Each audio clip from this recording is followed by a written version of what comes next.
Let's talk about the United States. Less than 2 months to go for the election, almost a week after the party conventions and unrest in Kenosha, the race to the White House is gaining momentum. Let's get you the 5 big developments for Friday, starting with the challenger, Joe Biden. He landed in Kenosha, Wisconsin, just 72 hours after Donald Trump traveled to the same city. This was Biden's first visit to Wisconsin in nearly 2 years. It was also the first time since 2012 that a Democratic presidential candidate visited this pivotal state. But Biden did not go there to campaign.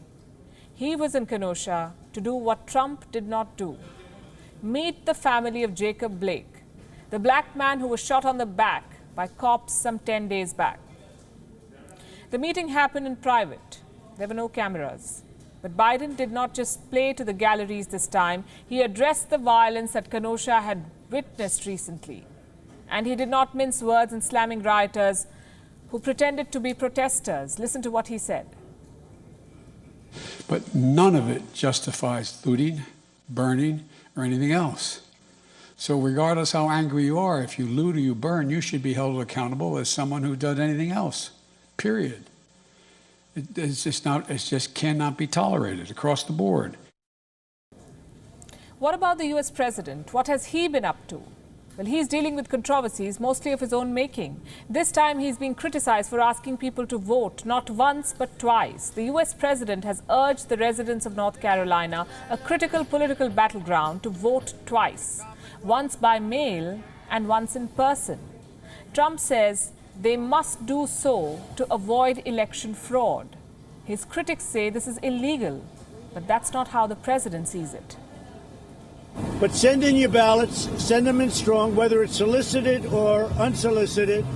The absentees are fine. We have to work to get them, it means something. And you send them in, but you go to vote. And if they haven't counted it, you can vote.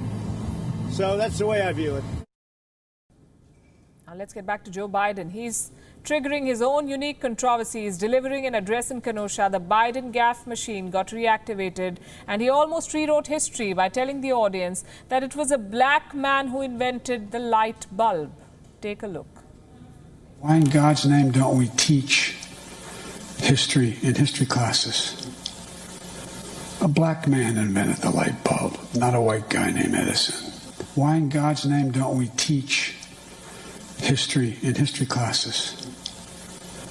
A black man invented the light bulb, not a white guy named Edison. The things they do to appease voters. Now, before some of you begin telling me that Biden was right, let's get something straight. It was Edison who invented the bulb, but a black man called Lewis Howard Latimer invented the carbon filament, which allows light bulbs to shine consistently. In other words, he made a better light bulb. Anyway, this is not a history class. Let's get back to the campaign and Donald Trump once again. The U.S. president loves to play golf. He spent the Independence Day weekend playing golf, and his last recorded golf outing was on the 30th of August. But Donald Trump does not like Nancy Pelosi visiting the parlor. Look at the tweet on your screen. Crazy Nancy Pelosi, his words, said she was set up by the beauty parlor owner when she improperly had the salon opened and did not wear a mask. Does anyone want a Speaker of the House who can be so easily set up? It did not end there. He posted another tweet, and I'm quoting again, maybe the beauty parlor owner should be running the House of Representatives instead of Crazy Nancy. Donald Trump is talking about this video that is going viral. It apparently shows Nancy Pelosi violating COVID-19 guidelines and visiting a salon in San Francisco that was open despite the lockdown. I don't agree with the president's choice of words, but he may have a point. You cannot ask Americans to wear masks on one hand and violate guidelines yourself. The Democrats must practice what they preach.